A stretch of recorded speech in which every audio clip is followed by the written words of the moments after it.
رضیت باللہ ربا وبالاسلام دینا وبمحمد صلی اللہ علیہ وسلم نبیا ورسولا۔ اللہ اکبر، اللہ اکبر، اللہ اکبر، لبیک لبیک لبیک یا رسول اللہ صلی اللہ علیہ وسلم۔ الحمد للہ العظیم والصلاة والسلام علی من اختص بالخلق العظیم وعلى آلہ واصحابہ الذین قاموا بتأیید الدین القویم، اما بعد فاعوذ باللہ من الشیطان الرجیم، بسم اللہ الرحمن الرحیم۔ یا ایہا الذین آمنوا اتقوا اللہ وکونوا مع الصادقین۔ صدق اللہ العظیم وصدق رسولہ النبی الکریم الامین۔ ان اللہ وملائکتہ یصلون علی النبی یا ایہا الذین آمنوا صلوا علیہ وسلموا تسلیما۔ الصلاۃ والسلام علیک یا سیدی یا رسول اللہ وعلی آلک واصحابک یا حبیب اللہ۔ الصلاۃ والسلام علیک یا سیدی یا خاتم النبیین وعلی آلک واصحابک یا اول النبیین و یا آخر النبیین۔ مولاي صل وسلم دائما ابدا علی حبیبک خیر الخلق کلہم، منزہ عن شریک فی محاسنہ فجوہر الحسن فیہ غیر منقسم۔ محمد تاج رسل اللہ قاطبۃ، محمد صادق الاقوال والکلم، محمد ذکرہ روح لانفسنا، محمد شکرہ فرد علی الامم۔ رب صلی وسلم دائما ابدا علی حبیبک خیر الخلق کلہم۔ اللہ تبارک و تعالی جل جلالہ وعم نوالہ وتم برہانہ وعظم شانہ وجل ذکرہ وعز اسمہ کی حمد و ثنا، اور حضور سرور کائنات، مفخر موجودات، زینت بزم کائنات، دستگیر جہاں، غم گسار زماں، سید سروراں، حامی بے کساں، قائد المرسلین، خاتم النبیین، احمد مجتبیٰ، جناب محمد مصطفیٰ صلی اللہ علیہ وآلہ واصحابہ وبارک وسلم کے دربار گہر بار میں ہدیہ درود و سلام عرض کرنے کے بعد، السلام علیکم ورحمۃ اللہ وبرکاتہ۔ رب ذوالجلال کے فضل اور توفیق سے خلیفۃ الرسول بلا فصل حضرت سیدنا صدیق اکبر رضی اللہ تعالی عنہ کے یوم وصال کی مناسبت سے جو ہمارے موضوعات چل رہے ہیں، آج کا موضوع بڑا ہی اہم موضوع ہے۔ حضرت امام جعفر صادق رضی اللہ تعالی عنہ، آپ نے افضلیت سیدنا صدیق اکبر رضی اللہ تعالی عنہ کے موضوع پر ایک رافضی سے مناظرہ کیا۔ اس کا موقف تھا کہ حضرت مولا علی رضی اللہ تعالی عنہ سارے صحابہ میں سے افضل ہیں، یہ موقف تھا رافضی کا۔ تو اس کی دلیلوں کا جواب دیا حضرت امام جعفر صادق رضی اللہ تعالی عنہ نے۔ یہ تاریخ میں مناظرہ جعفر صادق کے نام سے مشہور ہے۔ اس کا کچھ حصہ ہم نے پچھلے سال لاہور میں ایک سیمینار میں بیان کیا تھا، اور آج اختصار کے ساتھ انشاءاللہ مکمل بیان کریں گے۔ اور جمعے پر میری معلومات کے مطابق پاکستان میں شاید پہلی مرتبہ کسی مسجد میں یہ موضوع بیان ہو رہا ہے، اور مناظرہ کے دلائل سے واقعی پتہ چلتا ہے کہ امام جعفر صادق کی دلیلیں ہیں، اور ہمیں قرآن مجید میں صادقین کی سنگت کا حکم ہے کہ صادقین زندہ ہوں تو پھر ویسے ان کی مجلس میں بیٹھو، ان کی باتیں سنو، ان کے راستے پہ چلو، اور دنیا سے چلے جائیں تو ان کے نظریے کے ساتھ رہو۔ تو اس بنیاد پر امام جعفر صادق اگرچہ آپ کے خطبات اور بھی ہیں، مثلا یہ تہذیب الکمال فی اسماء الرجال، اس کی 3 جلد کے اندر امام جعفر صادق کے جو خطبات ہیں وہ بھی بڑے قیمتی ہیں اور سند کے ساتھ ہیں۔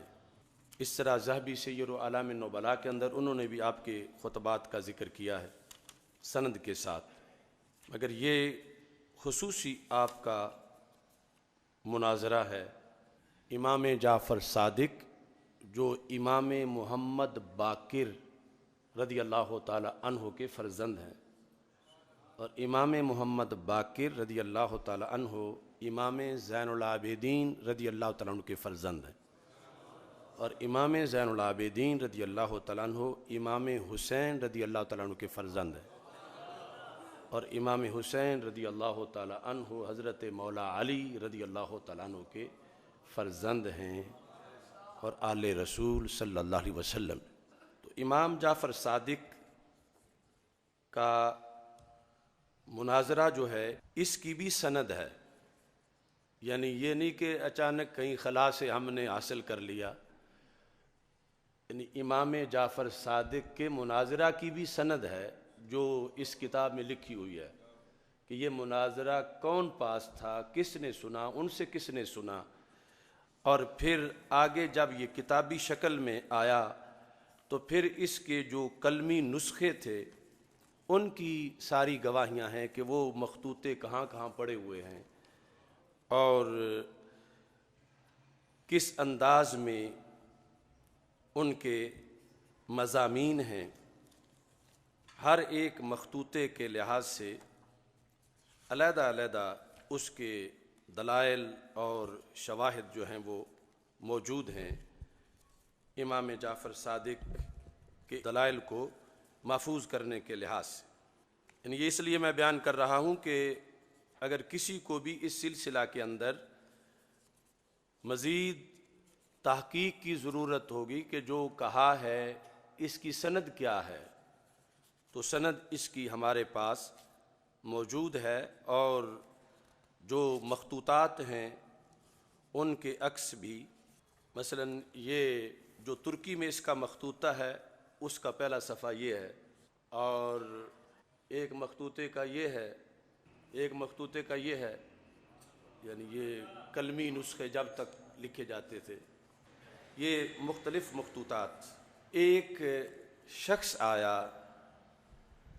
حضرت امام جعفر صادق رضی اللہ تعالیٰ عنہ کے پاس، اس نے کہا السلام علیکم ورحمۃ اللہ وبرکاتہ، فرد علیہ السلام، تو امام جعفر صادق رضی اللہ تعالیٰ عنہ نے السلام کا جواب دیا، فقال الرجل یبن رسول اللہ صلی اللہ علیہ وسلم من خیر الناس بعد رسول اللہ صلی اللہ علیہ وسلم۔ یعنی یہ مناظرہ یوں نہیں تھا کہ جیسے کوئی ڈیٹ کا اعلان کیا گیا ہو اور پھر مناظرہ آیا ہو، شروع ہوا ہو، سائل کی شکل میں وہ بندہ آیا اور اس نے کہا اے ابن رسول، یعنی رسول پاک صلی اللہ علیہ وسلم کے بیٹے، آپ یہ بتائیں من خیر الناس بعد رسول اللہ صلی اللہ علیہ وسلم، رسول پاک صلی اللہ علیہ وسلم کے بعد ساری انسانیت میں، یعنی نبیوں کے بعد آپ کی امت میں اور ساری امتوں میں نبوت کے بعد کون سب سے افضل ہے، یہ سوال تھا۔ فقال جعفر الصادق ابو بکر الصدیق رضی اللہ تعالیٰ عنہ، تو امام جعفر صادق رضی اللہ تعالیٰ عنہ نے حضرت صدیق اکبر رضی اللہ تعالیٰ عنہ کا نام لیا، جو کہ امت کا اجماعی عقیدہ ہے۔ قال وما الحجۃ فی ذلک، اس نے کہا اس کی دلیل کیا ہے؟ یعنی ویسے تو یعنی اتنی بڑی شخصیت کا کہنا خود ہی ایک دلیل ہے، جیسے آج ہم کسی کو بتانے کے لیے مسئلہ یہ دلیل دیں کہ امام جعفر صادق رضی اللہ تعالیٰ عنہ کا یہ عقیدہ ہے کہ حضرت صدیق اکبر رضی اللہ تعالیٰ عنہ رسول پاک صلی اللہ علیہ وسلم کے بعد سب سے افضل ہیں، تو وہ خود ایک دلیل ہے۔ لیکن ان سے جب پوچھا گیا کہ دلیل کیا ہے، قال قولہ عز وجل الا تنصروہ فقد نصرہ اللہ، سورہ توبہ کی آیت نمبر 40 آپ نے پڑھی کہ اللہ فرماتا ہے اگر تم رسول پاک صلی اللہ علیہ وسلم کی مدد نہیں کرو گے تو اللہ ان کی مدد کرے گا۔ اذ اخرجہ الذین کفروا، جب کافروں کی شرارتوں سے انہیں باہر تشریف لے جانا ہوا ان ہجرت کے لیے، ثانی اثنین اذ ہما فی الغار اذ یقول لصاحبہ لا تحزن ان اللہ معنا فانزل اللہ سکینتہ علیہ وأیدہ بجنود لم تروہا۔ یہ پوری آیت پڑھی حضرت امام جعفر صادق رضی اللہ تعالی عنہ نے، اور پھر اس سے دلیل پیش کی۔ آیت سے دلیل کیسے پیش کی؟ کہا یکون افضل من اثنین اللہ ثالثہما، وہ تین جن میں سے تیسرا اللہ تھا، تو باقی دو میں سے رسول اکرم صلی اللہ علیہ وسلم افضل ہیں، اور رسول پاک صلی اللہ علیہ وسلم کے بعد صدیق اکبر سب سے افضل ہیں۔ چونکہ یہ حدیث ہے کہ جب غار پر دشمن آ گئے تو حضرت صدیق اکبر رضی اللہ تعالی عنہ نے جب تشویش کا اظہار کیا کہ اب کیا بنے گا، تو ہمارے آقا صلی اللہ علیہ وسلم نے فرمایا ابو بکر ما ظنک باثنین اللہ ثالثہما، ان دو کو کیا خطرہ ہے جن کے ساتھ تیسرا خود اللہ ہے۔ اس کی طرف اشارہ تھا امام جعفر صادق رضی اللہ تعالی عنہ کی دلیل کا۔ اس پر انشاءاللہ میں پوری شرح لکھوں گا۔ تو اب یہ فرمایا کہ تم سوچو کہ جن دو کے ساتھ تیسرا اللہ ہو، اب ساری مخلوقات میں یعنی یہ جو پوری امت ہے اس کے لحاظ سے دیکھو کہ ان دو میں پھر ظاہر ہے کہ رسول اکرم صلی اللہ علیہ وسلم رسول ہیں، اور یقیناً آپ کے ہم پلہ تو نبی و رسولوں میں بھی کوئی نہیں، تو آپ کے بعد پھر تیسری شخصیت سیدنا صدیق اکبر رضی اللہ تعالیٰ عنہ کی ہے۔ تو یہ منفرد دلیل ہے۔ امام جعفر صادق رضی اللہ تعالیٰ عنہ نے کہا کہ یہاں تیسری ذات نہ حضرت عمر کی ہے، نہ حضرت عباس رضی اللہ تعالیٰ عنہما کی ہے، نہ حضرت مولا علی رضی اللہ تعالیٰ عنہ کی ہے، نہ حضرت عثمان غنی رضی اللہ تعالیٰ عنہ کی ہے۔ تو جن تین ذاتوں میں پہلی ذات اللہ کی ہو، دوسری رسول اکرم صلی اللہ علیہ وسلم کی ہو، تیسری صدیق اکبر کی ہو، تو پھر اب مزید دلیل کی کیا ضرورت رہی کہ صدیق اکبر کس کس سے افضل ہے؟ جب آپ نے یہ دلیل دی فرمایا حل یکون احد افضل من ابی بکر الا النبی، فرمایا ان دو میں سے جن کے ساتھ تیسرا اللہ ہے، ان میں سے صدیق اکبر سے افضل اب صرف نبی ہیں صلی اللہ علیہ وسلم۔ حل یکون افضل من ابی بکر الا النبی صلی اللہ علیہ وسلم، تو ان دو میں سے صرف رسول پاک صلی اللہ علیہ وسلم ہی حضرت صدیق اکبر رضی اللہ تعالی عنہ سے افضل ہیں، باقی ساری امت جو ہے وہ بعد میں ہے۔ فقال لہ الرافدی، رافدی نے اپنی دلیل پیش کی، یعنی وہ پورا اپنے موقف کی تیاری رکھتا تھا۔ فإن علی ابن ابی طالب علیہ السلام بات علی فراش رسول اللہ صلی اللہ علیہ وسلم غیر جزع ولا فزع، اس نے کہا کہ نہیں، حضرت مولا علی رضی اللہ تعالی عنہ آپ جو ہیں آپ سب سے افضل ہیں۔ کیوں؟ کہا کہ رسول پاک صلی اللہ علیہ وسلم کے بستر پر سونا ہجرت والی رات یہ بہت بڑا کام تھا، چونکہ کفار نے حملہ کرنا تھا اور اس بستر پہ حملہ ہونا تھا، اور اس گھر کے اندر حضرت مولا علی رضی اللہ تعالی عنہ بغیر جزا فضا کے، یعنی بغیر کسی گھبراہٹ کے، بڑے اطمینان کے ساتھ، بڑے سکون کے ساتھ، کہ جنہیں کوئی خطرہ محسوس نہیں ہو رہا تھا، حالانکہ سارے مشرکین نے حملہ کرنا تھا. تو یہ دلیل ہے کہ حضرت مولا علی رضی اللہ تعالی عنہ سب سے افضل ہے. فقال له جعفر وَكَذَلِكَ ابو بکر كَانَ مع النبی صلی اللہ علیہ وسلم غیر جزع ولا فزع.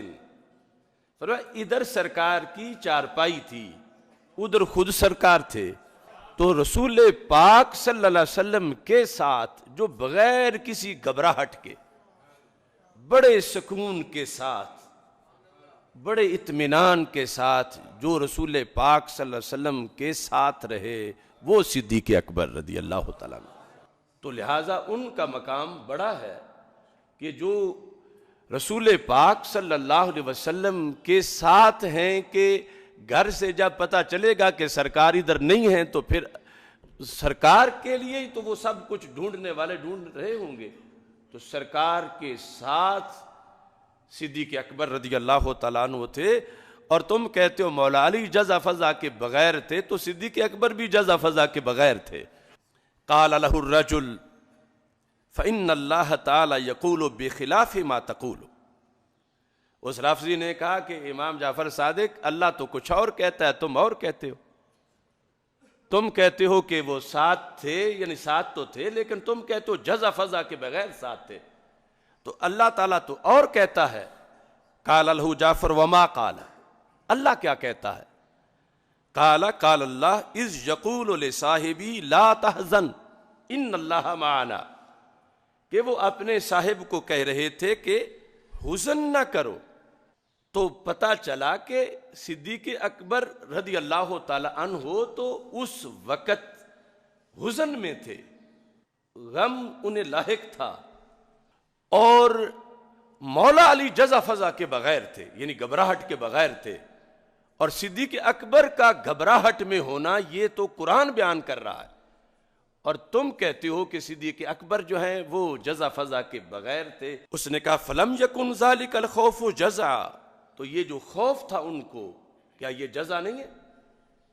قال له جعفر لا، آپ نے فرمایا یہ جو حزن تھا یہ جزا فضا نہیں تھا. کیوں؟ لأن الحزن غیر الجزع والفزع، جزا فضا اور ہے اور فکر مند ہونا اور ہے. کان حزن ابی بکر ان یقتل النبی صلی اللہ علیہ وسلم ولا یدان بدین اللہ فکان حزن علی دین اللہ وعلی نبی اللہ صلی اللہ علیہ وسلم. کہا انہیں جو غم لاحق تھا، وہ غم کس چیز کا تھا؟ غم تھا، گھبراہٹ نہیں تھی، بے صبری نہیں تھی کہ اب ہاں اپنا مسئلہ کوئی ہو. انہیں حزن تھا، جزا فضا نہیں، حزن تھا. اور حزن کس چیز کا تھا؟ کہ کہیں ایسا نہ ہو کہ رسول پاک صلی اللہ علیہ وسلم معاذ اللہ شہید ہو جائیں، کیونکہ دشمن تو کچھ کم نہیں کریں گے جب پہنچ جائیں گے. اور اب آ گئے ہیں دروازے پر، غار کے منہ پر. ولا یدان بدین اللہ، اس دین کا پھر کیا بنے گا؟ ابھی تو سارا قرآن بھی نہیں اترا، ابھی تو سارا دین سرکار نے پہنچایا ہی نہیں ہے، ابھی تو مدنی زندگی شروع ہونی ہے، ابھی سارا معاملہ باقی ہے، تو کیا بنے گا؟ فکان حزن علی دین اللہ وعلی نبی اللہ. فرمایا ان کو حزن تھا، جزا فضا نہیں تھا، حزن تھا. اور حزن کس چیز پر تھا؟ کہ سرکار دو عالم صلی اللہ علیہ وسلم کو کہیں نقصان نہ پہنچے، کہ پوری امت کی امانت میرے پاس ہے، قیامت تک کے غلاموں کو جواب میں نے دینا ہے، اور صرف میں واحد نمائندہ ہوں امت کا جو اس وقت ساتھ ہوں. یہ وہ محبوب ہیں جن کے لیے کروڑوں قیامت تک جان دینے کو تیار پھریں گے، لیکن اس وقت تو صرف میں ہوں ساتھ۔ تو اگر کوئی بال بھی بیکا ہو گیا تو کیا بنے گا؟ کہا یہ ان کو تشویش تھی۔ وَلَمْ يَكُنْ حُزْنُهُ عَلَى نَفْسِهِ، نہ اپنا تو انہیں خطرہ ہی کوئی نہیں تھا۔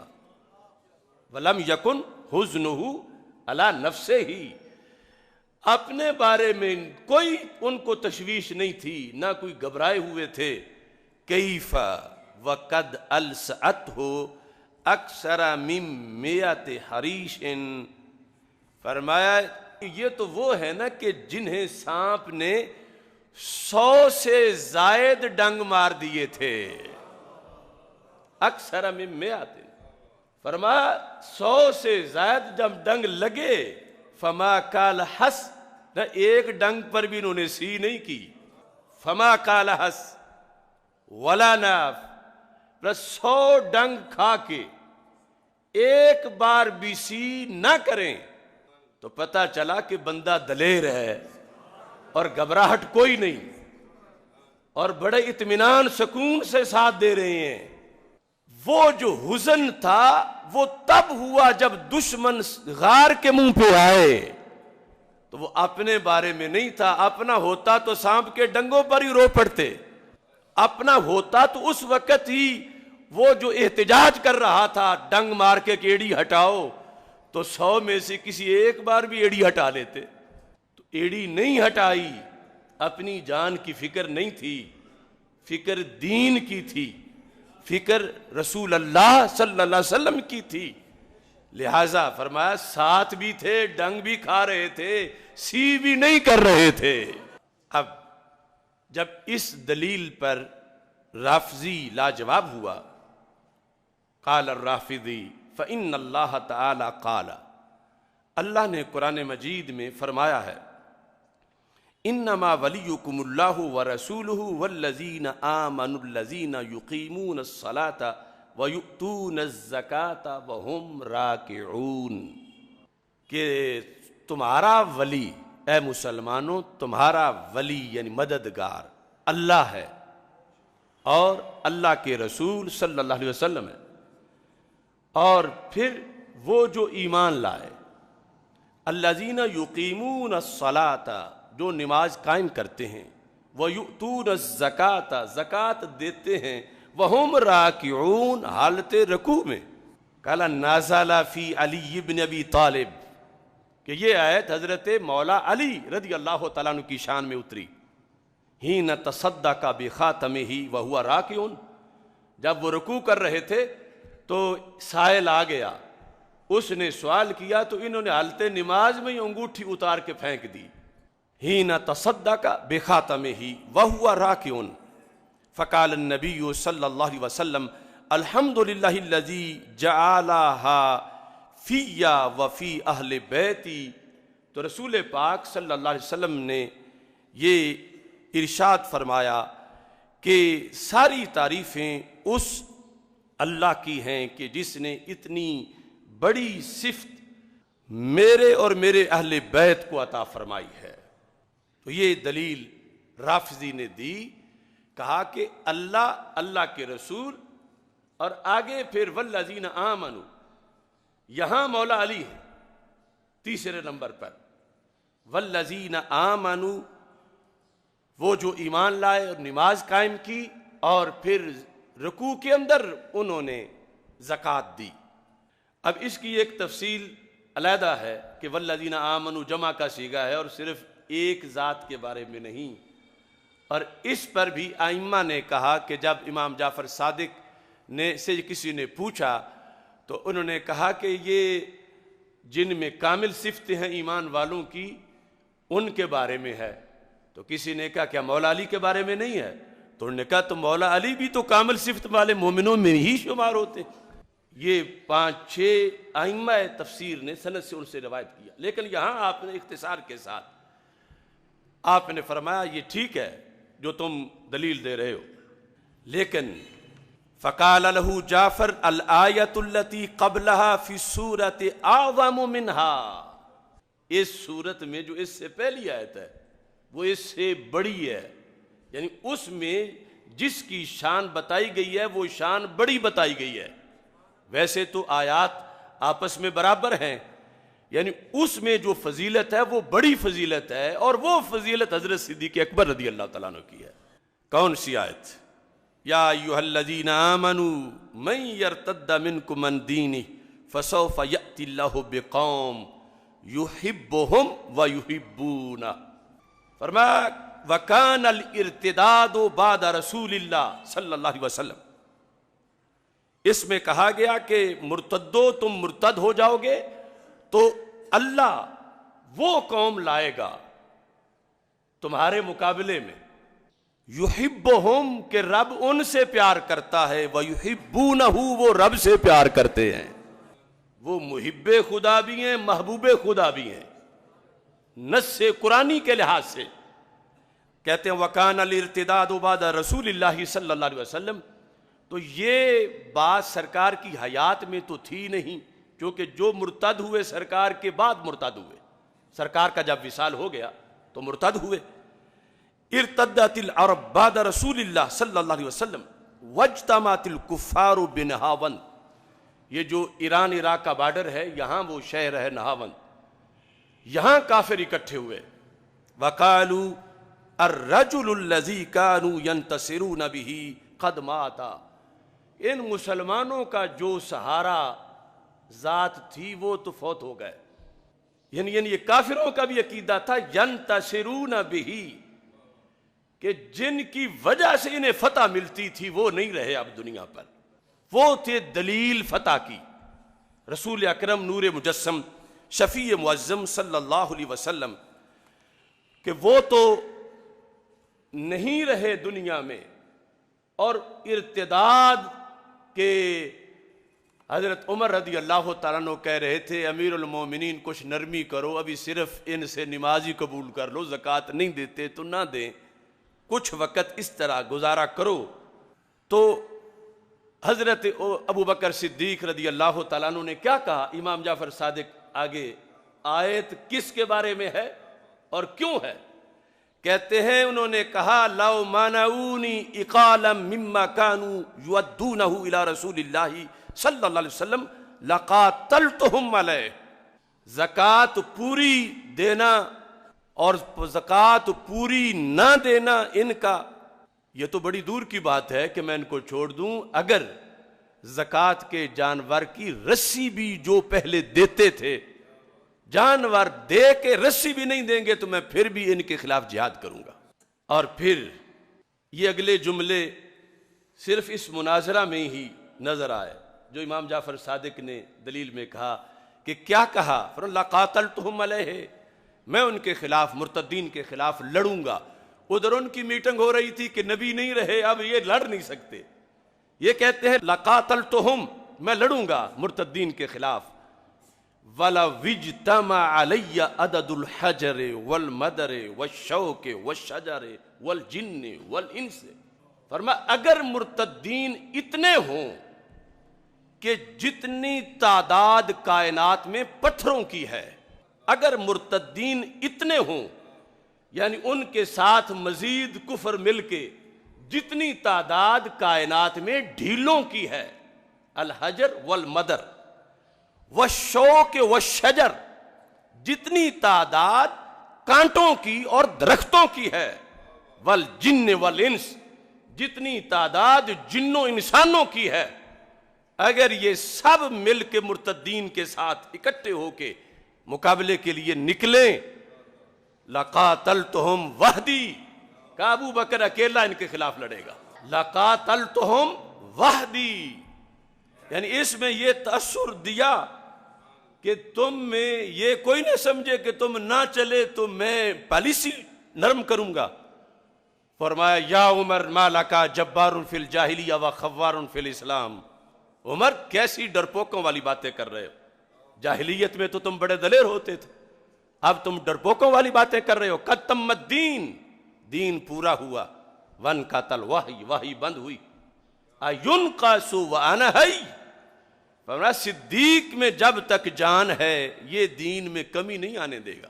یہ بول رہے ہیں امام جعفر صادق رافضی کو جواب دینے کے لیے کہ حضرت صدیق اکبر نے کہا جتنے جن ہیں اتنے آ جائیں، جتنے پتھر ہیں اتنے آ جائیں، لوگ جتنے ڈھیلے ہیں، جتنے درخت ہیں، جتنے درختوں کی شاخوں پہ کانٹے ہیں اتنے آ جائیں، اور تم میں سے ایک بھی میرے ساتھ نہ نکلے لَقَاتَلْتُهُمْ وَحْدِي، میں پھر بھی اکیلا ان کے خلاف جہاد کروں گا، انہیں چھوڑوں گا نہیں۔ تو اس بنیاد پر وَكَانَتْ هَٰذِهِ الْآيَاتُ أَفْضَلَ لِأَبِي بکر، کہا وہ جو بعد والی ہے انما ولیکم اللہ والی، اس سے جو پہلے ہے اس میں شان بڑی بیان کی گئی ہے، اور جس کی بیان کی گئی ہے وہ صدیق اکبر رضی اللہ تعالیٰ عنہ ہے۔ اب اس کا بھی رافضی کے پاس کوئی جواب نہیں تھا، وہ آگے منتقل ہوا، اور یہ ہوتا ہے، اس کو کہتے ہیں مناظرے کی اصطلاح میں ارخائے عنان، کسی کی باغیں ڈھیلی چھوڑنا۔ ویسے تو ہو سکتا تھا کہ آپ کہتے نہیں پہلے یہاں اب فائنل کر، مان گیا ہے، آپ نے اس کو یہاں روکنے کی بجائے کہا کہ چلو جہاں تک جاتا ہے اس کو جانے دو۔ اس نے کہا فَإِنَّ اللَّهَ تَعَالَى قَالَ الَّذِينَ يُنْفِقُونَ أَمْوَالَهُمْ بِاللَّيْلِ وَالنَّهَارِ سِرًّا وَعَلَانِيَةً، کہ وہ لوگ جو مال خرچ کرتے ہیں اپنا رات اور دن کے وقت، ظاہری طور پر بھی اور چھپ کے بھی، دن رات، خفیہ اعلانیہ، کہا نازلت فی علی علیہ السلام، یہ مولا علی رضی اللہ تعالی عنہ کے بارے میں نازل ہوئی ہے۔ تو یہ آیت ہے، ان کی شان کتنی ہے۔ کان ماہو 4 دنانیر، ان کے پاس 4 دینار تھے، فانفق دینارا باللیل، ایک رات کو دے دیا اللہ کے راستے میں، ودینارا بالنہار، دوسرا دن کو دے دیا، ودینارا سرا، ایک پردے میں دے دیا، ودینارا علانیۃ، ایک لوگوں کی ترغیب دینے کے لیے سب کے سامنے اللہ کے راستے میں دے دیا۔ فنازلت فی ھذہ الآیہ، تو آپ یعنی حضرت مولا علی رضی اللہ تعالی عنہ کی شان میں یہ آیت اتری، لہذا وہ افضل ہیں ساری امت میں رسول اکرم صلی اللہ علیہ وسلم کے بعد۔ فقال له جعفر علیہ السلام لأبی بکر رضی اللہ عنہ افضل من هذه فی القرآن، امام جعفر صادق علیہ السلام نے کہا کہ حضرت ابو بکر صدیق رضی اللہ تعالی عنہ کے لیے رب نے جو آیت نازل کی ہے اس میں اس سے کہیں بڑھ کے فضیلتوں کا ذکر ہے، اور اس آیت بنیاد پر پھر تقریباً آیت کو ہی افضل کہہ دیا۔ کیسے؟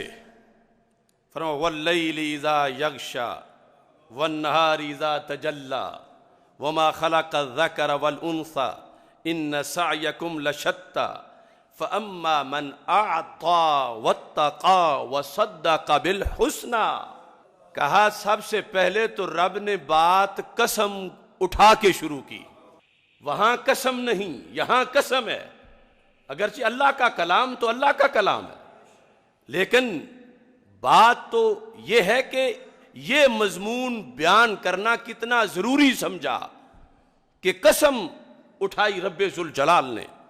کہتے ہیں فَأَمَّا مَنْ أَعْطَى وَاتَّقَى وَصَدَّقَ بِالْحُسْنَى، کہ جس نے مال دیا اور متقی بنا، وَصَدَّقَ بِالْحُسْنَى، اور حسنہ کی جس نے تصدیق کی، یہ کون ہیں؟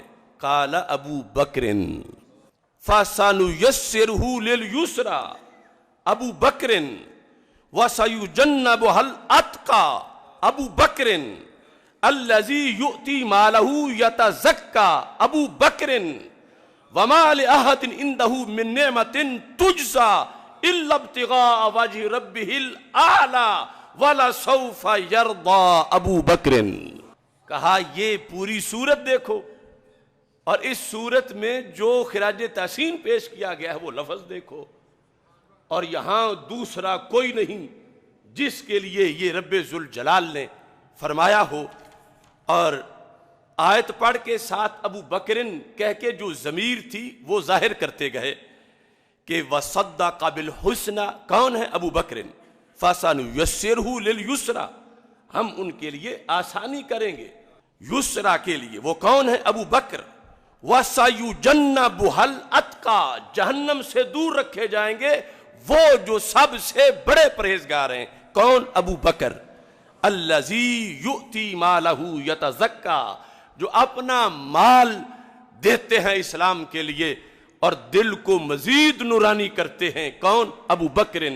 وَمَا لِأَحَدٍ عِندَهُ مِن نِعْمَةٍ تُجْزَى، یہ جو مال ہر موقع پہ وہ اٹھا کے لے آتے ہیں، اللہ کہتا ہے اس لیے نہیں کہ پہلے کوئی کھا چکے ہیں اور اب واپسی کر رہے ہیں، فرمایا ان پہ کسی نے مالی طور پر کوئی احسان نہیں کیا تھا، یہ پھر بھی مال اللہ کے راستے میں دے رہے تھے۔ إِلَّا ابْتِغَاءَ وَجْهِ رَبِّهِ الْأَعْلَىٰ، یہ صرف اللہ کی رضا کے لیے۔ یہ کون ہیں؟ ابو بکر۔ وَلَسَوْفَ يَرْضَىٰ، فرمایا یہ راضی ہو جائیں گے۔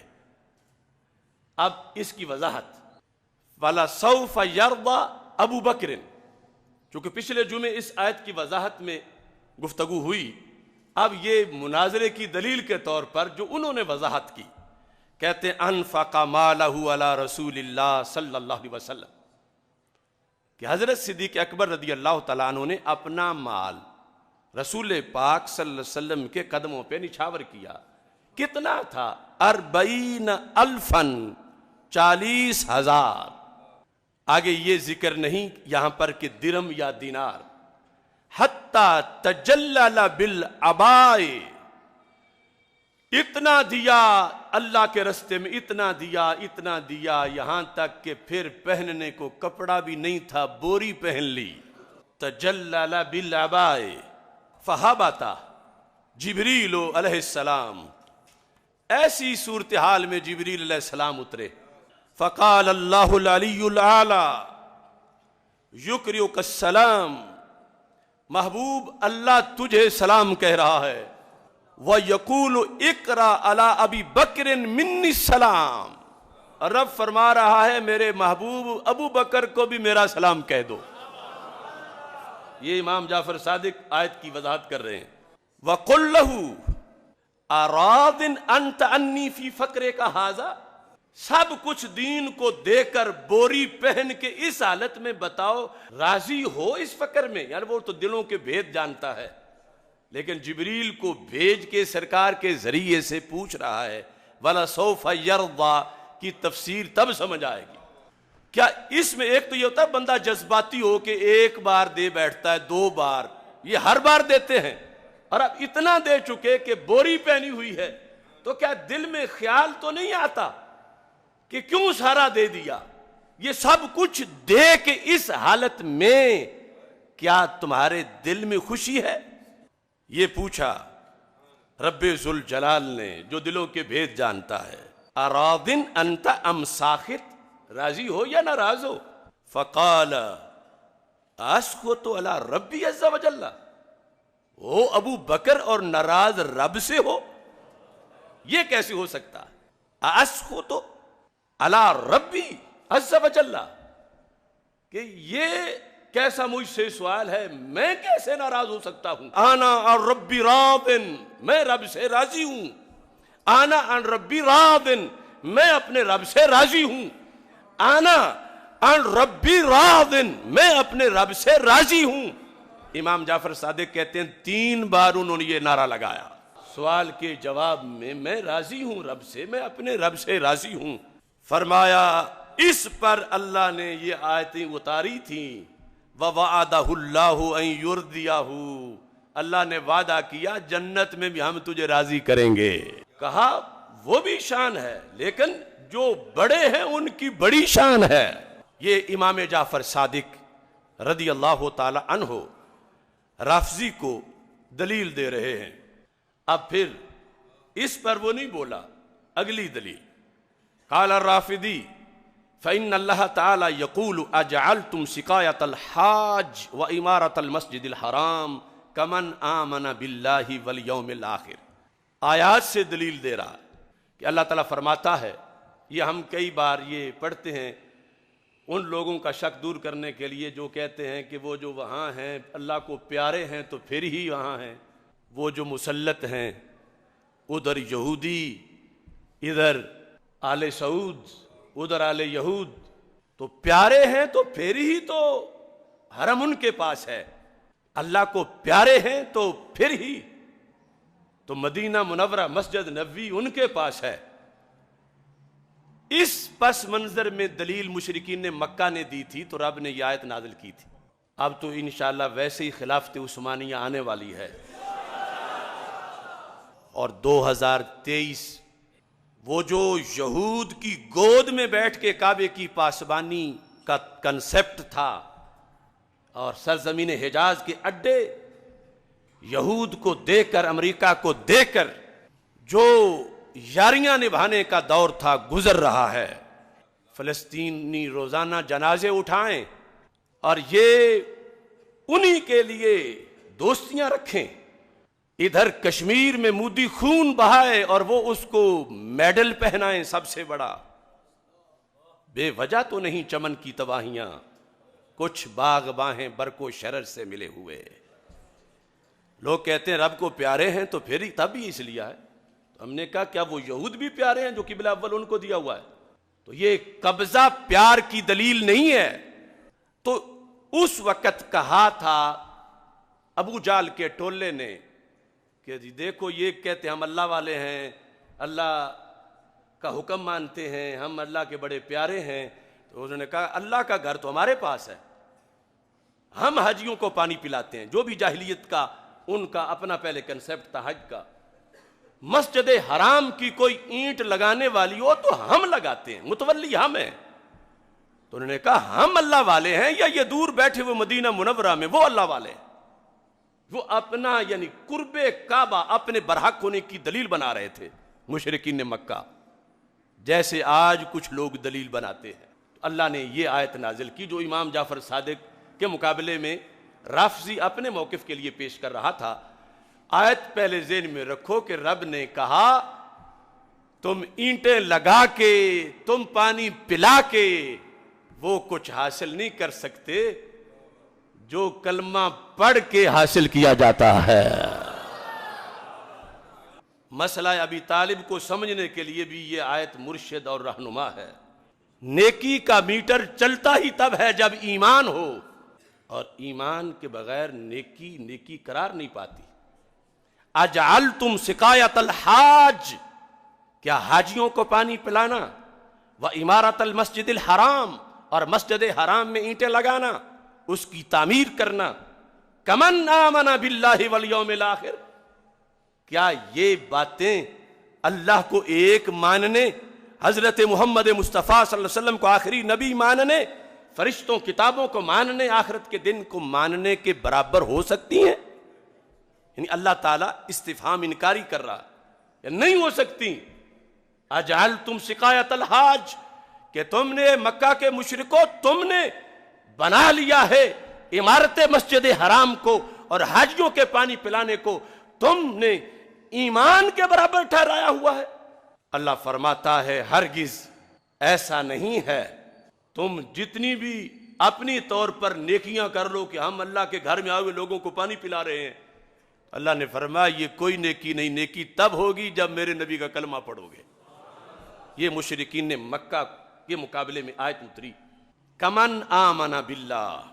اب یہ رافضی کہتا ہے کہ کمن آمن باللہ نازلت فی علی علیہ السلام، کہ یہ مولا علی رضی اللہ تعالیٰ عنہ کی شان میں اتری تھی کہ رب نے کہا مشرکین مکہ کو کہ تم پاس رہ کے کعبے کے تم علی کے ہم پلہ نہیں ہو سکتے، اگرچہ وہ دور بیٹھے ہیں، چونکہ وہ دولت ایمان سے مالا مال ہیں اور تمہارے دل میں کفر و شرک ہے، تم کعبے کے پاس بیٹھ کے کعبے کا وہ نور نہیں لے سکتے جو مولا علی دور بیٹھ کے نور لے رہے ہیں۔ نازلت فی علی علیہ السلام، فقال له جعفر علیہ السلام لأبی بکر مثلها فی القرآن، کہا قرآن مجید میں اسی کی مثل تو حضرت صدیق اکبر رضی اللہ تعالیٰ عنہ کے بارے میں بھی ہے، وہ آیت تم کیوں نہیں پڑھتے؟ قال اللہ تعالی لا يستوی منکم من انفق من قبل الفتح وقاتل اولئک اعظم درجۃ من الذین انفقوا من بعد وقاتلوا وکلا وعد اللہ الحسنی. یہ آیت پڑھی امام جعفر صادق رضی اللہ تعالی عنہ نے کہ اللہ فرماتا ہے فتح مکہ سے پہلے جنہوں نے کلمہ پڑھا اور فتح مکہ کے بعد جنہوں نے کلمہ پڑھا یہ آپس میں برابر نہیں ہیں. یعنی دو طرح کے صحابہ ہیں. ایک وہ ہیں جو فتح مکہ سے پہلے کلمہ پڑھ گئے, ایک وہ ہیں جو فتح مکہ کے بعد کلمہ پڑھ گئے. ہیں وہ بھی صحابی ہیں, پہلے بھی صحابی, درجے میں برابر نہیں لیکن ایک بات میں برابر ہیں. کس میں؟ جنتی ہونے میں. فَكُلًّا وَعَدَ اللَّهُ الْحُسْنَى. کُلّا خواہ فتح مکہ سے پہلے والے ہوں یا بعد والے ہوں, ان میں سے ہر سے رب نے حسنہ کا وعدہ کر لیا ہے. اور ان الذین سبقت لہم من الحسنى اولئک عنہا مبعدون, یہ دوسری آیت ہے. جس سے بھی ہم نے حسنہ کا وعدہ کیا ہے وہ جہنم سے دور رکھے جائیں گے. لا یسمعون حسیسہا, انہیں تو وہ جہنم کی آواز بھی نہیں آئے گی جو ہزاروں میل دور جا رہی ہوگی. یہ آیت پڑھ کے اب اس پر لفظ سنو, پھر پتہ چلے کہ آج اہل بیت کے عقیدے پر کون ہے, اہل بیت کے مشن پر کون ہے, اہل بیت کا باغی کون ہے اور فرما بردار کون ہے. وَكَانَ أَبُو بَكْرٍ أَوَّلَ مَنْ أَنفَقَ مَالَهُ عَلَى رَسُولِ اللَّهِ صلی اللہ علیہ وسلم. امام جعفر صادق رضی اللہ تعالیٰ عنہ نے کہا کہ ابو بکر صدیق وہ پہلے بندے ہیں, اولیت افضلیت کا چونکہ مناظرہ تھا, سب سے پہلے جنہوں نے اپنا مال اللہ کے رسول علیہ السلام کے قدموں پہ نشاور کیا. وَأَوَّلَ مَنْ قَاتَلَ, سب سے پہلے جس نے سرکار کے دشمنوں کے خلاف تلوار اٹھائی اور جہاد کیا. وَأَوَّلَ مَنْ جَاهَدَ, سب سے پہلے مجاہد اسلام کے صدیق اکبر رضی اللہ تعالی عنہ ہیں. وَقَدْ جَاءَ الْمُشْرِكُونَ, یہ وہ دلیل ہے جو مولا علی رضی اللہ تعالیٰ عنہ نے اپنے اس سوال کے جواب میں پیش کی تھی جب آپ نے فرمایا اخبرونی من اشجع الناس, لوگوں بتاؤ سب سے بہادر کون ہے اپنی خلافت کے زمانے میں. یہ البدایہ والنہایہ میں ہے, تاریخ الخلفاء میں ہے. کہا انت علی, آپ ہیں سب سے بہادر. کہا اشجع الناس ابو بکر, سب سے بہادر ابو بکر صدیق رضی اللہ تعالیٰ عنہ. امام جعفر صادق بھولے نہیں اپنے بڑوں کا سبق. اسی پر آپ نے فرمایا کہ مشرک مکہ کے آ گئے, یعنی اس وقت اتنا کنٹرول تھا کہ کوئی رستہ بھی پوچھتا تھا سرکار دو عالم صلی اللہ علیہ وسلم کے گھر کا, وہ اس کو مارنا شروع کر دیتے تھے. انہوں نے حملہ کیا. فضربوا النبی صلی اللہ علیہ وسلم, سرکار دو عالم صلی اللہ علیہ وسلم پہ حملہ کیا, یہاں تک کہ سرکار کے پیکرے پرنور سے خون بہ نکلا. وَبَلَغَ أَبَا بَكْرٍ الْخَبْرُ, ابو بکر ساتھ نہیں تھے مگر خبر پہنچ گئی. فَأَقْبَلَ يَعْدُو فِي طُرُقِ مَكَّةَ, ابو بکر دوڑتے آ گئے مکہ کی گلیوں میں. یقول ویلکم, وہ تم تباہ ہو جاؤ. اتقتلون رجلا ان یقول ربی اللہ, اس محبوب سے تم لڑائی کر رہے ہو جو تمہیں ایک خدا کا پیغام دینے آئے ہیں. وقد جاءکم من ربکم, یہ اللہ کا پیغام لے کر تمہارے پاس آئے ہیں, جس پر مولا علی نے اپنی تقریر میں یہ کہا تھا کہ یضرب ھذا ویطلطل ھذا, کہ کسی کو مکہ مارا کسی کو ٹھڈا مارا, یعنی پاؤں سے بھی کافروں کو مارا سرکار سے پیچھے ہٹانے کے لیے اور سرکار کا بدلہ لینے کے لیے. اور امام جعفر صادق کہتے ہیں وَآخَذُوهُ أَبَا بَكْرٍ, جب اکیلے تھے ابو بکر صدیق رضی اللہ تعالیٰ عنہ اور راج ان کا تھا, سرکار کو چھوڑ کے انہوں نے حضرت صدیق اکبر کو پکڑ لیا.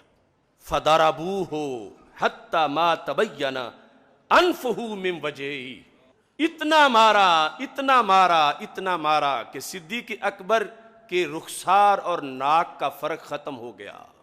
یہ امام جعفر صادق دلیل دے رہے ہیں. حتی ما تبین انفو من وجہ, یعنی سارا چہرہ اتنا سوج گیا ابھر گیا کہ درمیان میں ناک کا پتہ ہی نہیں چل رہا تھا. آج دھویں کے مارے ہوئے لوگ کہتے ہیں کہ 2 گھڑیاں غار میں بیٹھے تھے تو کیا کیا تھا؟ آل نبی سے پوچھو کہ کیا کیا ہے۔ اور اس مقام پر اب جو سنیوں میں سے کچھ بھولنے والے ہیں، پیر میر علی شاہ صاحب سے انہیں کچھ کہلوانا چاہتا ہوں۔ تصفیہ ما بین سنی و شیعہ، پیر آف گولڑا شریف۔ کچھ لوگ آستانہ دیکھ کے کہتے ہیں کہ ان کا تو کوئی آستانہ ہی نہیں ہے، ان کی بات کون سنے گا؟ یہ تو کسی پیر کے بیٹے نہیں، یہ تو کسی بہت بڑے امام اور عالم کے بیٹے نہیں۔ تو یاد رکھو، دین شخصیات کا محتاج نہیں ہے۔ اگر کوئی خادم بھی ہو مگر بات پیر میر علی شاہ کی لے کے کھڑا ہو جائے، بات قرآن کی کرے، سنت کی کرے، تو اسے نہیں دیکھا جائے گا، دیکھا یہ جائے گا کہ فرمان کس کا ہے۔ تو میں ان سجادہ نشینوں کو، پیروں کو جو بھول چکے ہیں اپنے اکابر کو، اور آج روافض کی بولی بول رہے ہیں، انہیں یہ بتانا چاہتا ہوں کہ حضرت پیر میر علی شاہ رحمۃ اللہ علیہ نے جب انما ولیکم اللہ ورسولہ یہ آیت لکھی اور اس پر آپ نے تبصرہ کیا، تبصرہ کرنے کے ساتھ لفظ کیا تھے؟ کہتے ہیں کہ ابو بکر بن عیاش کہتے ہیں میں نے ابو حفص سے سنا کہ وہ کہتا تھا بعد از پیغمبر کوئی شخص ابو بکر رضی اللہ تعالیٰ عنہ سے افضل نہیں، کوئی شخص حضرت صدیق اکبر رضی اللہ تعالیٰ عنہ سے افضل نہیں، کیونکہ اس نے مقاتلہ مرتدین میں نبی کا سا کام کیا ہے۔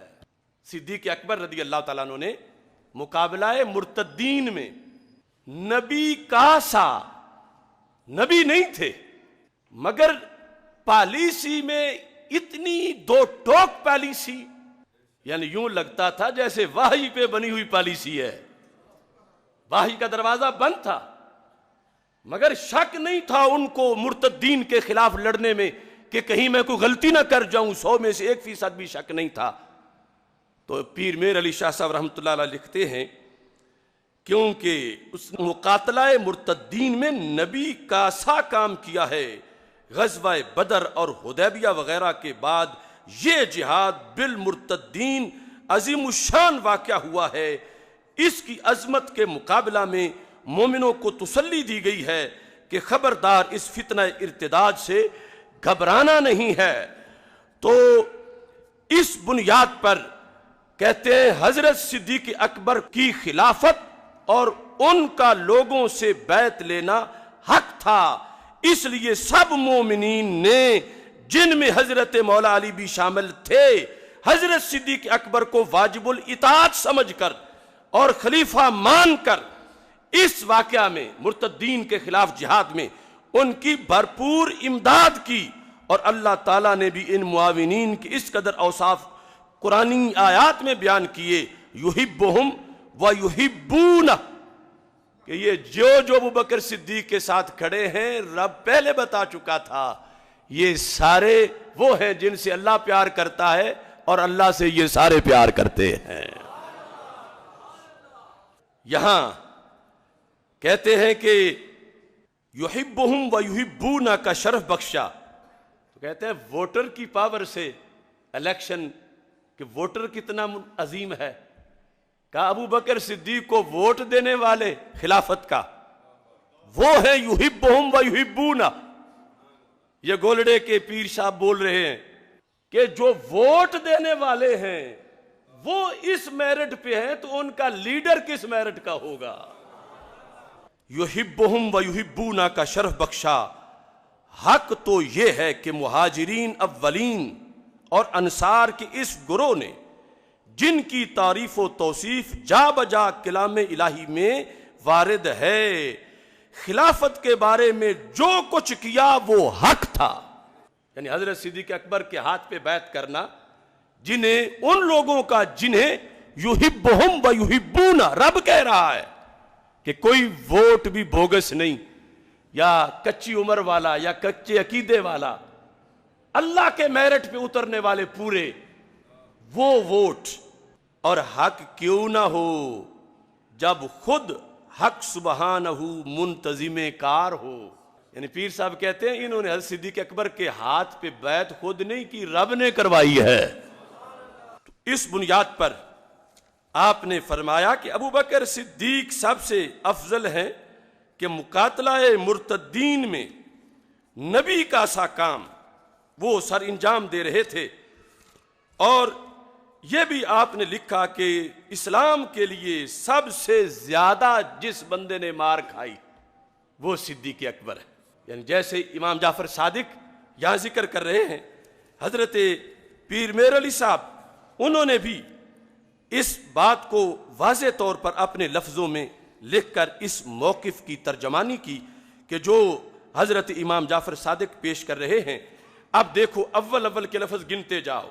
کان ابو بکر اول من انفق مالہ علی رسول اللہ صلی اللہ علیہ وسلم واول من قاتل واول من جاہد وقد جاء المشركون فضربوا النبي صلی اللہ علیہ وسلم وبلغ ابا بکر الخبر فاقبل يعدو في طرق مکہ يقول ويلكم تقتلون رجلا اتقتلون رجلا ان يقول ربي الله وقد جاءكم من ربكم فتركوا النبي واخذوا ابا بکر فضربوه حتى ما تبين انفه من وجهه. کہ چہرے کا، ناک اور رخسار کا فرق ختم ہو گیا. ساتھ نہیں تھے، دوڑ کے دور سے آ گئے تھے مار کھانے کے لیے سرکار کے نام پر اور سرکار کی ناموس پہ پہرا دینے کے لیے. آج نام نبی پہ جو پہرا دے، نام نبی پہ کتنی اس کی عظمت ہے. تو جو ذات نبی پہ پہرا دے رہا ہو، وہ جسم جو عرش سے بھی مقدس ہے، اس جسم کا اس ماحول میں یہ مولا علی کی گواہی کے مطابق اکلوتا پہرے دار. اب اس پر کان اول من جاہد فی اللہ واول من قاتل مع رسول اللہ واول من انفق مالہ وقد قال رسول اللہ صلی اللہ علیہ وسلم ما نفعنی مال کمال ابی بکر. مجھے کسی کے مال نے وہ فائدہ نہیں دیا جو ابو بکر کے مال نے فائدہ دیا. اب یہ دلیل رافضی کی ختم ہو گئی. پھر بولا فَإِنَّ عَلِيًّا لَمْ يُشْرِكْ بِاللَّهِ طَرْفَةَ عَيْنٍ کہ مولا علی رضی اللہ تعالی عنہ نے آنکھ جھپکنے کے برابر بھی شرک نہیں کیا. یہ بہت بڑی فضیلت ہے. اور مجدد دین و ملت اعلی حضرت امام محمد رضا خان فاضل بریلوی رحمۃ اللہ علیہ نے اس پر پورا رسالہ لکھا ہے، المکانۃ الحیدریہ، اور اس پر جواب بھی اعتراضات کے دیے. اور پھر حضرت صدیق اکبر رضی اللہ تعالی عنہ کا جو مسلسل ایمان تھا بوقت ولادت، جیسے مولا علی رضی اللہ تعالیٰ عنہ کا ہے، اس پر مکمل دلائل دی اس رسالے کے اندر. اب حضرت امام جعفر صادق کہتے ہیں فَإِنَّ اللَّهَ أَثْنَى عَلَىٰ أَبِي بَكْرٍ ثَنَاءً يُغْنِي عَنْ كُلِّ شَيْءٍ.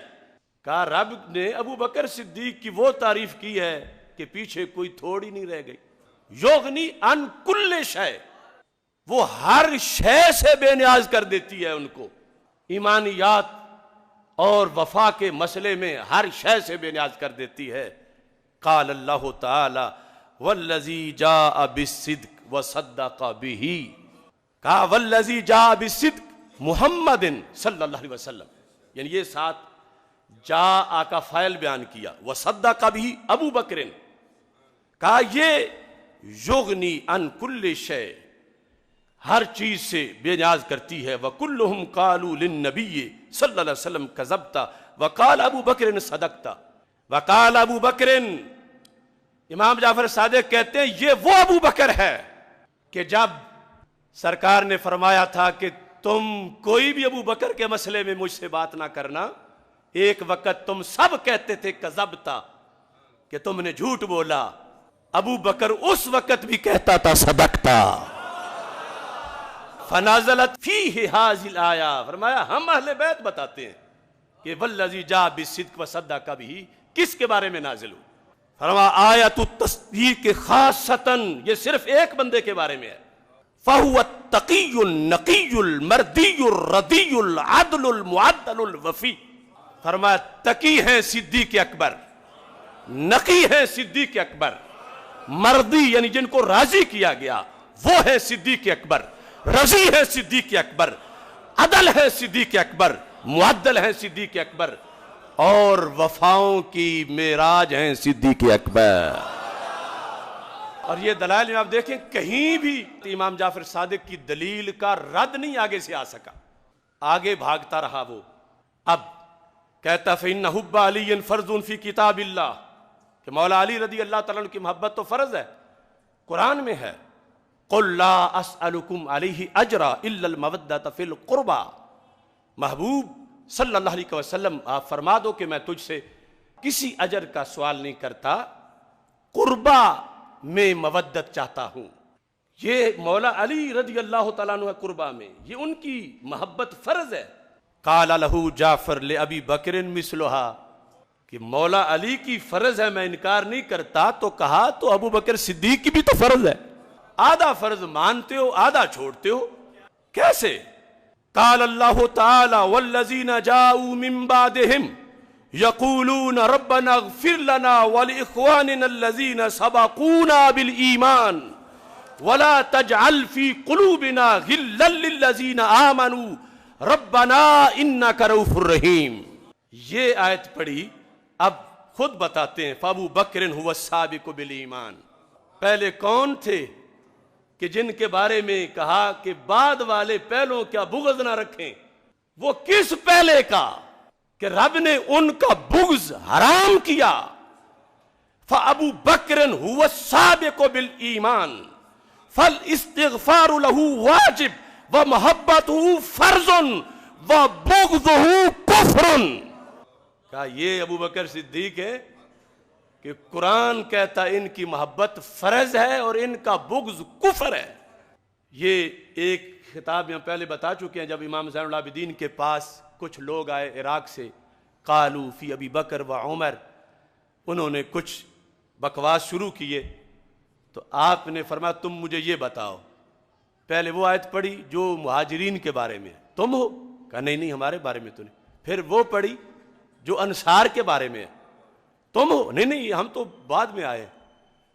کہا یہ دو میں نے تم سے پوچھی، تمہارا جواب، تم نے کہا نہ انصار والی تمہارے حق میں ہے نہ مہاجرین والی تمہارے حق میں ہے، تو فرمایا تیسری کا فیصلہ میں تمہیں سناتا ہوں، والذین جاؤوا من بعدہم، یہ ہے قیامت تک کے مسلمانوں والی، پہلی تم کہتے ہو تمہارے بارے میں نہیں، دوسری تم کہتے ہو تمہارے بارے میں نہیں، تیسری میں کہتا ہوں تمہارے بارے میں نہیں، کیونکہ وہ قیامت تک کے مسلمانوں کے بارے میں ہے جن کے دل میں ابو بکر و عمر کا بغض نہ ہو۔ یہ کشف الغمہ رافضیوں کی کتاب، اس میں لکھا ہوا۔ اب یہاں پر بغضہ کفر، ابو بکر صدیق رضی اللہ تعالیٰ عنہ کا بغض کفر ہے۔ اور یہاں میں ان کھوکھلے خطیبوں کو بھی بتانا چاہتا ہوں جو لفظ در اور گھر والے بول کے، اور گھر سے مراد در سے مراد صدیق اکبر رضی اللہ تعالیٰ عنہ لے کے، تو ہم در والوں کو بھی مانتے ہیں گھر والوں کو بھی مانتے ہیں، تو یہ صحابہ و قرابہ ہیں، گھر والے در والے سے یہ فرق تم لوگوں کو سمجھا رہے ہو۔ ارے کسی کے در والوں کو نہ مانے کفر نہیں ہوتا، ابو بکر کو تھوڑا سا بھی نہ مانے تو کفر ہوتا ہے، اور کسی کے در والوں کا بغض رکھ لے کچھ نہیں ہوتا، لیکن ابو بکر صدیق کا بغض رکھیں تو قرآن کہتا ہے کفر ہوتا ہے۔ لہٰذا یہ لازم و ملزوم محبت ہے آپس میں صحابہ و اہل بیت رضی اللہ تعالیٰ عنہم کی، کہ سب کی محبت سرکار کی وجہ سے ہے۔ اب رافضی اگلی دلیل کی طرف، قال الرافضی فإن النبی صلی اللہ علیہ وسلم قال الحسن والحسین سیدا شباب اہل الجنہ وابوہما خیر منہما، کہ رسول پاک صلی اللہ علیہ وسلم کا فرمان ہے امام حسن اور امام حسین رضی اللہ تعالیٰ عنہ جنتی جوانوں کے سردار ہیں، وابوہما خیر منہما، اور ان کے ابا جی مولا علی رضی اللہ تعالیٰ عنہ وہ ان دونوں سے افضل ہے۔ تو کیا شان ہے مولا علی رضی اللہ تعالیٰ عنہ کی کہ وہ جنت کے سرداروں سے بھی افضل ہیں۔ یہ رافضی نے دلیل اپنے موقف پر پیش کی۔ قال له جعفر رضی اللہ تعالیٰ عنہ لأبی بکر عند اللہ افضل من ذلك۔ دیکھو آل نبی، آج لوگ یوں باتیں کرتے ہیں جیسے ایمان کا معاملہ ہی نہیں، کوئی قومیت پرستی کا معاملہ ہے۔ یہ ہے دین۔ امام جعفر صادق بتا رہے ہیں کہ نبی علیہ السلام سے پیار کا تقاضا یہ ہے کہ سرکار کی ہر نسبت سے پیار کرنا ہے۔ حالانکہ وہ خاندان نبوت ہے، اور آگے جو بات آ رہی ہے وہ صدیق اکبر ہے۔ رافضی کہتا ہے، یہ کیا کہتے ہیں؟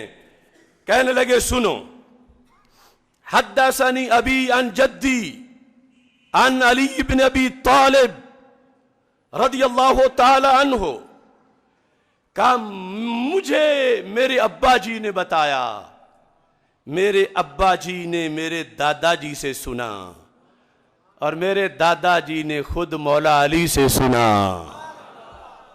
کنت عند النبی صلی اللہ علیہ وسلم، کہ میں سرکار دو عالم صلی اللہ علیہ وسلم کے پاس بیٹھا تھا، ولیس عندہ غیری، اور کوئی بھی نہیں تھا سرکار کے پاس میرے سوا۔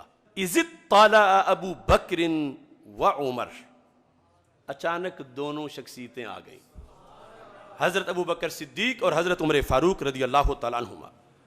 فقال النبی صلی اللہ علیہ وسلم یا علی ھذان سیدا کہول اہل الجنہ وشبابہما، فرمایا علی یہ دونوں جنتی جوانوں کے بھی سردار ہیں، اور جنت میں جو بڑی عمر والے ہوں گے ان کے بھی سردار ہیں۔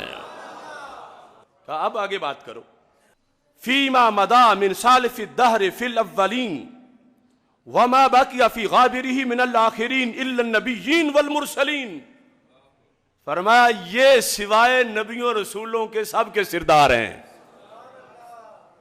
لا تخبرہما یا علی ما دام حیین، علی جب تک یہ دونوں زندہ رہیں کسی کو نہ بتانا۔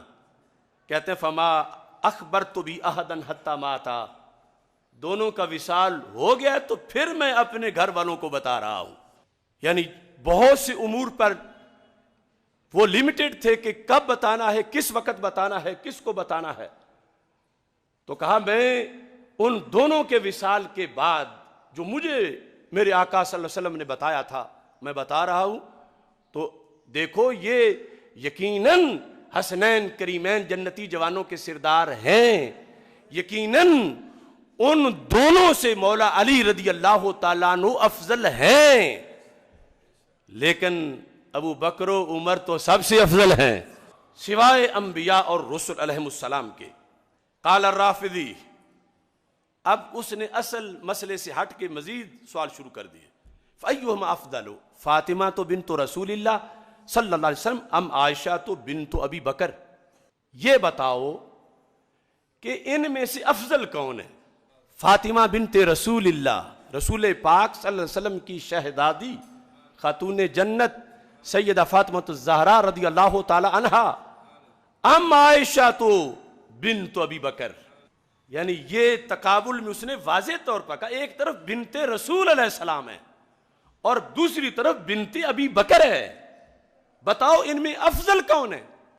جواب بھی دیا اور جواب دینے کا طریقہ بھی سکھایا امام جعفر صادق رضی اللہ تعالی عنہ نے۔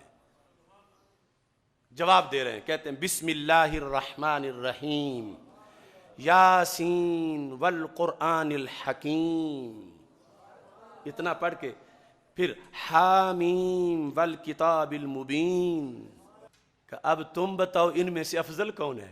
دو آیات یعنی سورہ یاسین کی شروع کی اور حامیم السجدہ اس کی شروع کی، پڑھ کے آیت تو کہا، یعنی اتنا پڑھ کے چپ کر گئے۔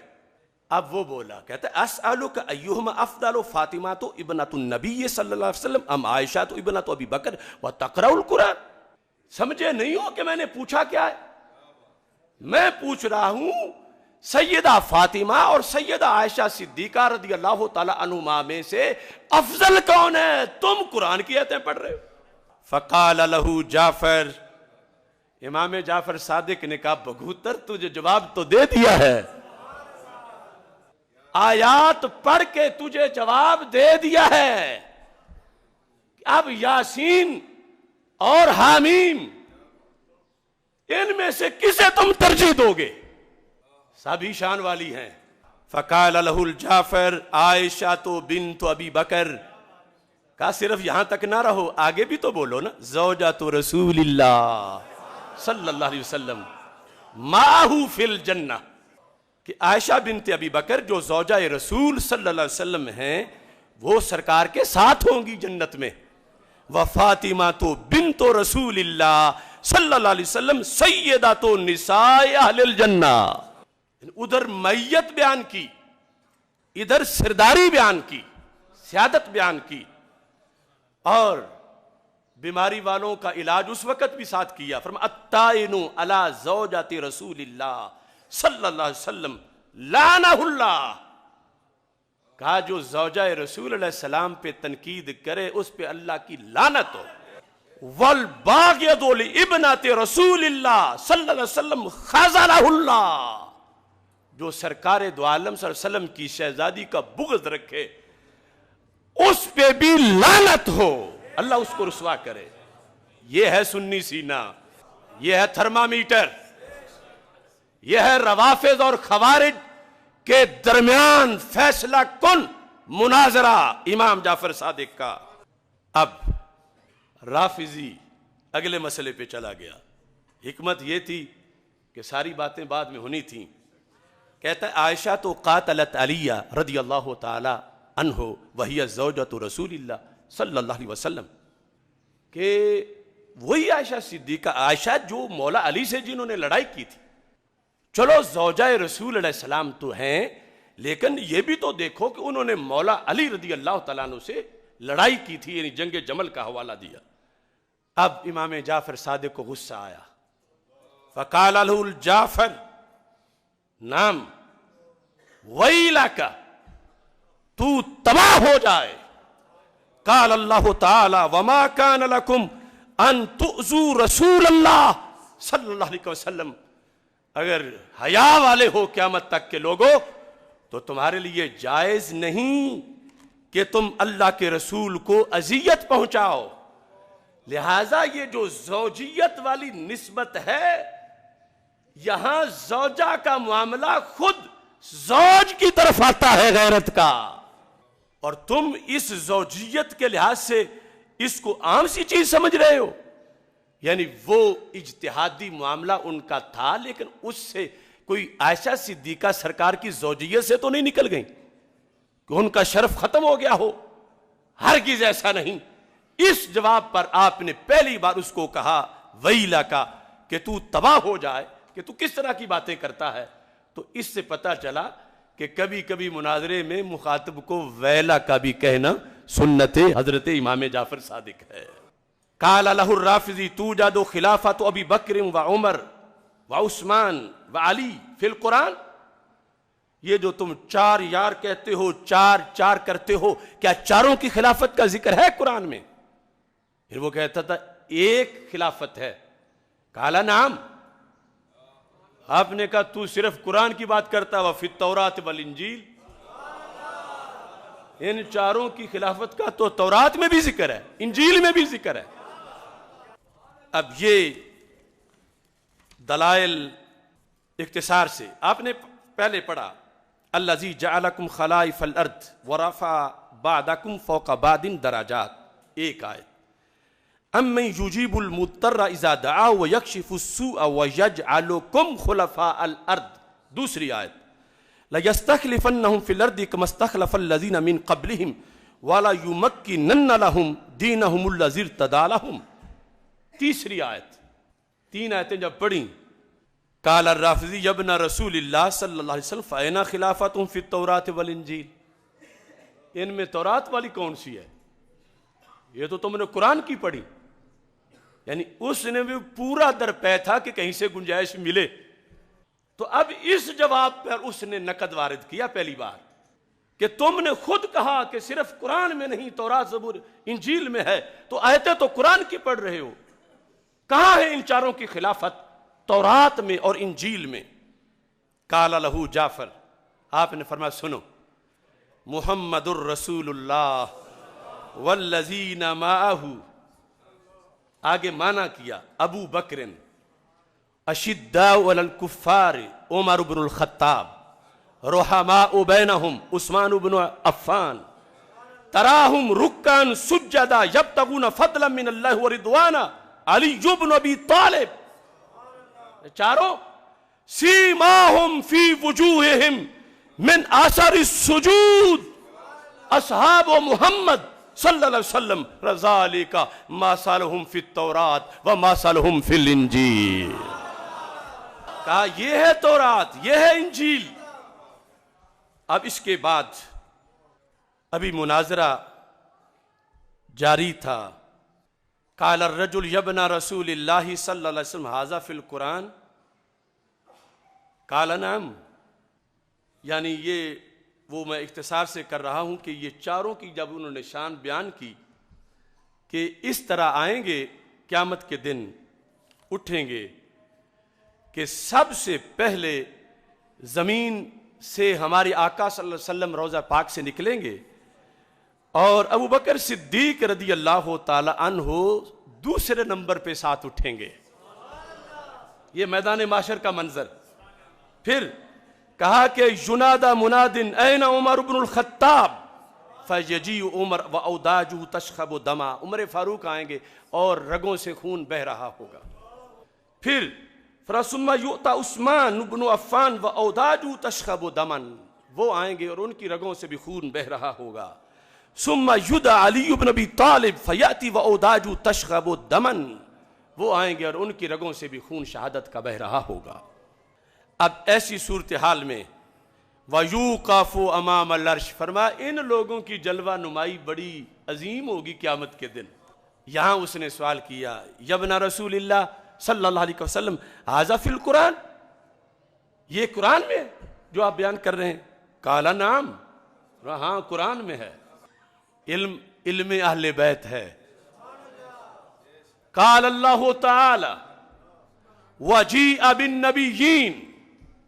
قیامت کے دن لایا جائے گا نبیوں کو. وَالشُّہَدَاء. لایا جائے گا شہداء کو. کون؟ ابو بکر و عمر و عثمان و علی رضی اللہ تعالیٰ عنہم. فرمایا یہ قرآن میں ہے. یہ ہے شہداء اولین جن کو لایا جائے گا. فقال الرافضی یبن رسول اللہ صلی اللہ علیہ وسلم ایقبل اللہ توبتی مما کنت علیہ من التفریق بین ابی بکر و عمر و عثمان و علی. یہ جو میں جرم کرتا رہا ساری زندگی کہ میں فرق کرتا رہا ان میں کہ یہ آپس میں مخالف ہیں اور میں مولا علی کو سب سے افضل مانتا رہا، کیا میری توبہ قبول ہو سکتی ہے؟ یہ مناظرے کا اختتام ہونے لگا ہے. قال نعم باب التوبۃ مفتوح. کہا توبہ کا دروازہ تو کھلا ہے. توبہ کا دروازہ کھلا ہے. بڑا قسمت والا تھا کہ تو جعفر صادق کے متھے لگ گیا. انک لو مت وانت مخالف مت علی غیر فطرت الاسلام وکانت حسناتک مثل اعمال الکفار ہباء منثورا. اگر توبہ کیے تم مر جاتا تو کافروں کے ساتھ ہوتا جہنم میں، اور تجھے کسی نیکی کا ثواب نہ ملتا جیسے کافروں کو نیکیوں کا ثواب نہیں ملتا. لہذا توبہ کا دروازہ مفتوح ہے اور تم توبہ کر لو. یہ امام جعفر صادق رضی اللہ تعالی عنہ کا مناظرہ ہے اور ہمیں شرف حاصل ہے. تحدیث نعمت کے طور پر کہہ رہا ہوں کہ شاید اس صدی میں پہلی بار یہاں ہی بیان ہو رہا ہو اور اس پر میں پیش کر کے قائم ہوں ان دلیلوں پر. انشاءاللہ یہ جو آ رہا ہے 23 فروری کا سیمینار عدالت سیدنا صدیق اکبر رضی اللہ تعالیٰ عنہ، یعنی باغ فدق سیمینار. یہ جو چوہڑوں سے باہر نکل کے پھدک پھدک کر رہے ہیں مینڈک، چینلوں پہ ہوں یا کہیں، باغ فدق کا مسئلہ انشاءاللہ پورا سیمینار اس موضوع پہ ہم کریں گے. باقی مسئلہ ابی طالب پر میں ایک اعلان کرنا چاہتا ہوں، اور یہ جو ایران تک سن رہے ہیں سارے کان کھول کے سنیں، اور جو ان کے پالتو ہیں وہ بھی سنیں. مجھے نہ دیکھو، یہ سنو، رب کعبہ کی قسم، جو میرا موقف ہے وہ میرا ہی نہیں، حافظ الحدیث کا بھی ہے. وہ میرا ہی نہیں، شیر ربانی کا بھی ہے. وہ میرا ہی نہیں، وہ امام احمد رضا بریلوی کا بھی ہے. وہ میرا ہی نہیں، وہ مجدد الفیسانی کا بھی ہے. وہ میرا ہی نہیں، وہ چشتیوں کے سب سے بڑے پیر پٹھان خواجہ شاہ سلمان توسوی کا بھی ہے. وہ میرا ہی نہیں، وہ طحاوی کا بھی ہے، وہ طحطاوی کا بھی ہے، وہ اسقلانی کا بھی ہے، وہ کستلانی کا بھی ہے، وہ امام مالک کا بھی ہے، وہ امام ابو حنیفہ کا بھی ہے، وہ امام حسن کا بھی ہے، وہ امام حسین کا بھی ہے، وہ صدیق اکبر کا بھی ہے، وہ مولا علی کا بھی ہے. وہی بات اللہ کے رسول نے فرمائی ہے اور وہی بات رب کے قرآن میں آئی ہے.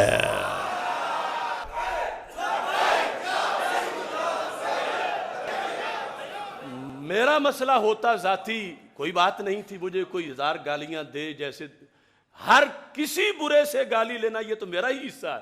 اب کتنے وہ لوگ ہیں کہ جو چپ سادھ کے بیٹھے ہیں، جبکہ حملہ 14 صدیوں پہ ہے کہ جو ابو طالب کو کافر مانے وہ کافر ہے. اس سے مسلمانوں کی 14 صدیوں پہ فتویٰ لگ رہا ہے، داتا صاحب پہ لگ رہا ہے، خواجہ صاحب پہ لگ رہا ہے، شاہ سلمان توسوی پہ لگ رہا ہے، بہاؤالدین زکریا ملتانی پہ لگ رہا ہے. ہزارہا فقہا، ہزارہا صوفیاء، ہزارہا مفسرین محدثین، کوئی شعبہ ہے ہی نہیں امت کا جنہوں نے یہ موقف نہ اپنایا ہو. اور اب یہ کیا بدی کا شوربہ منہ اٹھا کے سارے بول رہے ہیں. ان کو پتہ ہی نہیں کہ علم ہوتا کیا ہے. چواں کرمے کے در سنگے نحاس، زمین و آسمان او حماس. لہذا میں علل اعلان ان کو طلب کر رہا ہوں، اپنا سب سے بڑا معین کریں اور میرے سامنے بیٹھ کے لائیو بتائیں کہ ان کی دلیل کیا ہے. اگر یہ مقابلے میں نہیں آئیں گے میں چھوڑوں گا پھر بھی نہیں. میرے پاس ہزارہا دلائل ہیں اور میں اگر پیش کرتا ہوں تو 5 مہینے لگ جائیں گے، پھر بھی ختم نہیں ہوں گے. یہ کیا پدی کا شوربہ، یہ سارے قیاسات فاسدہ. جہاں آیت ہو مقابلے میں قیاس نہیں آتا، جہاں حدیث ہو مقابلے میں قیاس نہیں آتا. مولا علی رضی اللہ تعالیٰ نے تو سمجھائی یہ تھا، فرمایا اگر عقل کی بات کریں قیاس کی تو پھر تو ہمیں مسا موزے کے نیچے کرنا چاہیے جہاں مٹی لگتی ہے، لیکن ہم نیچے نہیں کرتے، اوپر کرتے ہیں، کیونکہ شریعت نے اوپر کہا ہے. جو روافض سے چاٹ کے اور پھر آج پورے اسلام پر آ کر حملہ کر رہے ہیں، ہم کسی کو اجازت نہیں دیں گے. ٹھیک ہے، میں کوئی گدی نشین نہیں، میں پیر نہیں، میں کوئی پورا عالم بھی نہیں، لیکن میں چوکیدار میں ضرور ہوں. مجھے کوئی خطرہ نہیں، میرے ایک بھی ہاتھ نہ چومے، خدا کی قسم مجھے کوئی خطرہ نہیں. ایک بندہ بھی میرا جلسہ سننے نہ آئے، مجھے کوئی خطرہ نہیں. ایک بھی میرا شاگرد نہ بنے، مگر میں قیامت کے دن شرمندہ ہو کے نہیں جانا چاہتا کہ تم تھے اور دین پر حملہ ہوا اور تم صرف اس لیے چپ رہے کہ مقبولیت میں فرق آ جائے گا، لوگ ہاتھ نہیں چومیں گے. اب وہ بگوڑے کہہ رہے ہیں کہ اشرف جلالی کا بائیکاٹ کرو، تو ہمیں ایسے بائیکاٹ جوتے کی نوک پر، امریکہ جیسے کروڑوں ہمارے جوتے کی نوک پر. ہم غلام آل نبی کے، ہم غلام اصحاب نبی کے. خدا کی قسم اگر دل نے آل نبی سے پیار نہ کرنا ہوتا تو کتوں کے آگے ڈال دیتے. ہمیں ایسے دل کی ضرورت ہی نہیں تھی، مگر مختار سقفی جیسے لوگ جو آل کو بہانہ بنا کے اسلام پہ حملہ کر جائیں اور داتا صاحب کے نام پہ سواریاں بٹھا کے گامے شاہ جا اتاریں، ہم ان کی دھاندلی نہیں چلنے دیں گے اور ان کا انشاءاللہ پورا حساب ہوگا. آپ بیدار رہیں، تیار رہیں. وآخر دعوانا الحمدللہ رب العالمین.